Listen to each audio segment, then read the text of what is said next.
cat symbolism. You could call it a perfect subject to discuss. And let's face it, I'm doing this video because cats are cute. And like every other YouTuber has done a cat video at least once. So here I will be joining the crowd in admiring the cuteness of cats. And in addition to cuteness, cats have also symbolized elegance, wealth, curiosity and mischief, independence, fertility and sexuality, magic, especially witchcraft, but also divine protection against the evil, and both bad and good luck, depending upon context.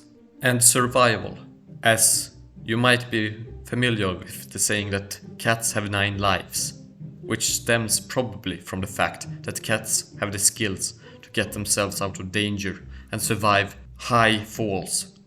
And as they say, a cat always lands on their feet. As for luck and fertility, Bastet, the cat-faced goddess of the ancient Egyptians, was a goddess of luck and fertility, hence that connection. And the Norse goddess Freya rode a chariot pulled by 2 cats. And similar to the Egyptian goddess Bastet, Freya was a fertility goddess, as well as the goddess of love and good luck in life. The Norse association of cats with Freya is likely connected to Old Norse views about cats as having special powers, including seeing and hearing things that others could not.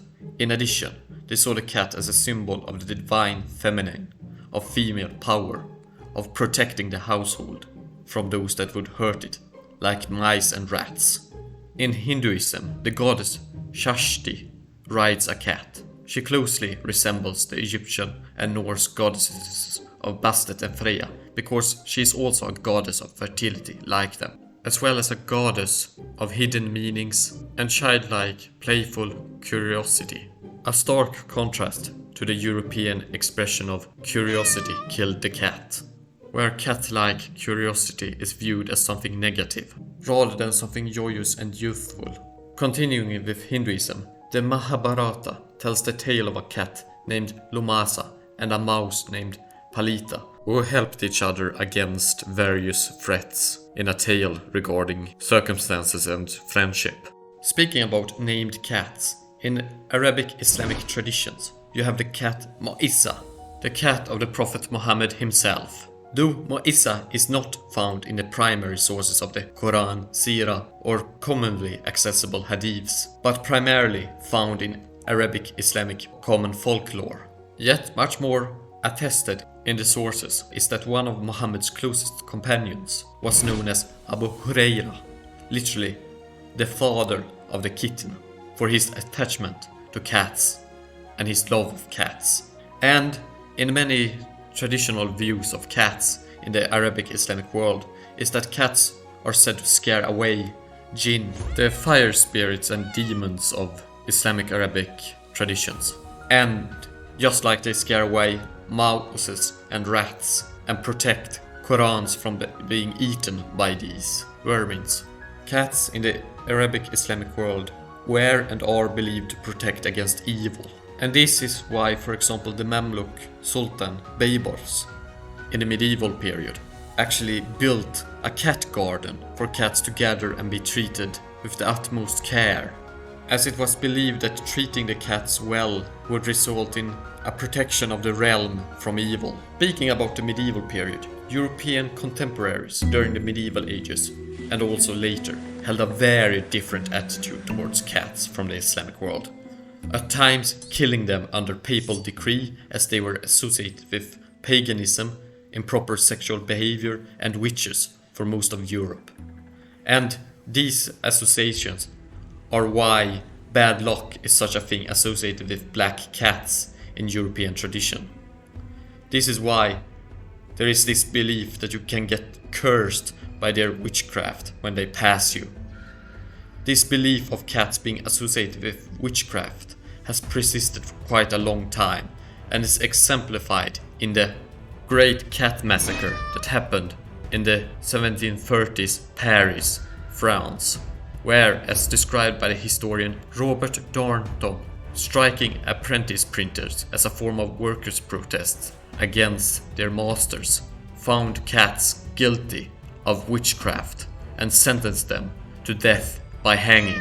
As Robert Darnton notes, the yoke worked so well because the workers played so skillfully with a repertoire of ceremonies and symbols. Cats suited their purposes perfectly.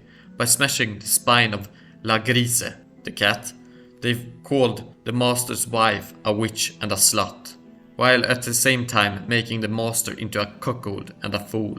It was metonymic insult, delivered by actions, not words, and it struck home because cats occupied a soft spot in the bourgeoisie way of life. Keeping pets was as alien to the workers as torturing animals was to the bourgeoisie.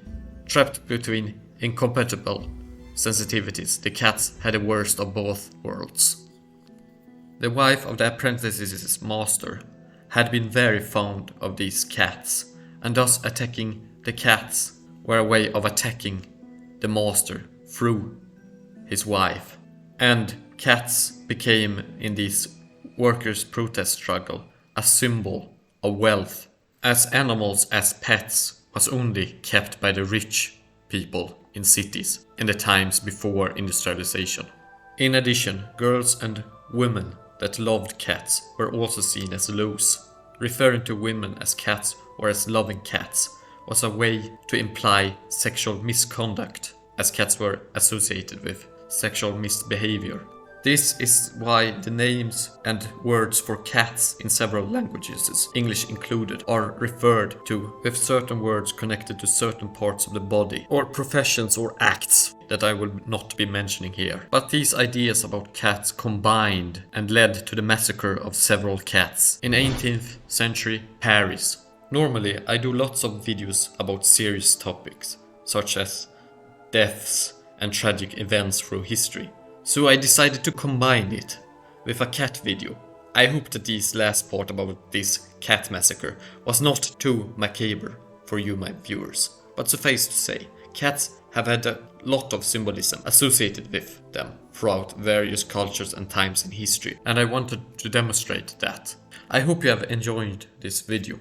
Please do subscribe, as it would help the channel spread awareness about the humanities. اشتركوا بالقناة من فضلكم.